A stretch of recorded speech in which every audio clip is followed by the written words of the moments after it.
Good morning, I'm J. Lenora Bressler, and welcome to the October 10th, 2017 edition of the Bible Delight in the Details.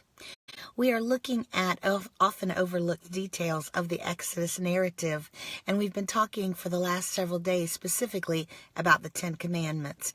And today's detail is something that I learned a long time ago, and I absolutely love it. When you understand the Bible, it just means so much. It makes things come alive, and you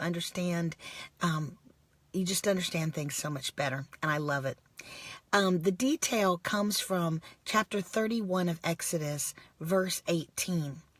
The Ten Commandments were given by God to Moses. They were written by the finger of God, and they were presented on 2 stone tablets. These are known in 31:18 as the 2 tablets of testimony.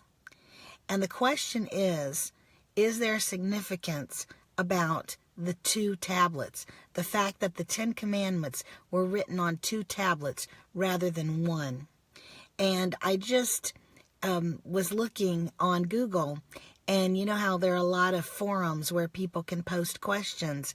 Apparently, this is not a very well understood passage, because I saw a lot of answers where people were saying, no, there's really no significance and all this. Well, yes, there is.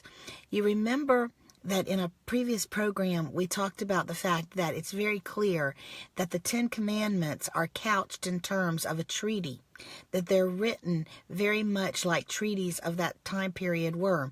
Remember, we talked about that the initiating party, the stronger party, God, identifies himself, then identifies the justification for why he has the moral right to tell the weaker, which would be, of course, his vassal state of Israel, how they're going to live, and then puts the way he wants them to live.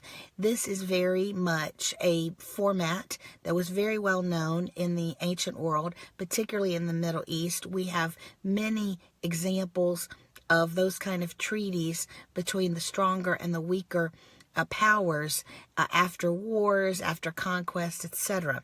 And it is exactly in that format. Well, when you understand that, then the fact that it's on 2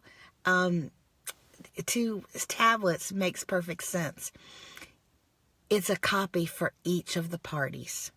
What normally would happen is that a copy would be made for the stronger party and the vassal state, and then each would take a copy back to their homeland and place it in the safest spot for their official records, in their archives, for example. Well, because God was going to be among his people, was going to tabernacle with them, it is obvious that his copy and the people's copy could reside together in the Ark of the Covenant, in that large gold box that God was going to tell Moses to have made and placed in the Holy of Holies, the most sacred and the most safest place for the Israelites. This is what happens when the stronger power remains with you. The 2 copies of the contract, of the treaty, of the covenant remain together. It's a beautiful, beautiful, again, picture, as is so much of what God does, to show us again in another tangible way that he wants to be with us, that he's going to be with us, so that he literally stores those things that are important in the same location we store ours, because we are doing life together. You know, I'll tell you, the older and older I get, the more I treasure friends who I can say they're doing life with me. You know, I am so happy that I have people that know me so well that they know what I'm doing on a daily basis, and they care, and they call me up and they say, you know, I know you were doing this. How did that go? And you know, I just love that. I love that. You know, you don't have to find out 3 months later that something's happened. No, the people that are doing life with me, they're doing life with me on a daily basis, and it means everything. And to me, there is nothing like that camaraderie and that closeness of day-to-day contact and knowledge.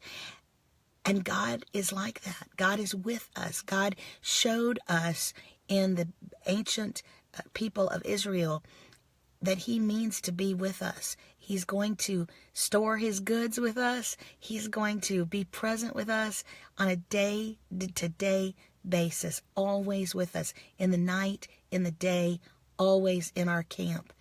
And he still is to this day. What a glorious, wonderful way to do life, to do it together with God. To God be the glory. Have a wonderful day. I'm J. Lenora Bressler. Visit me on the next edition of the Bible to lighten the details. Bye now.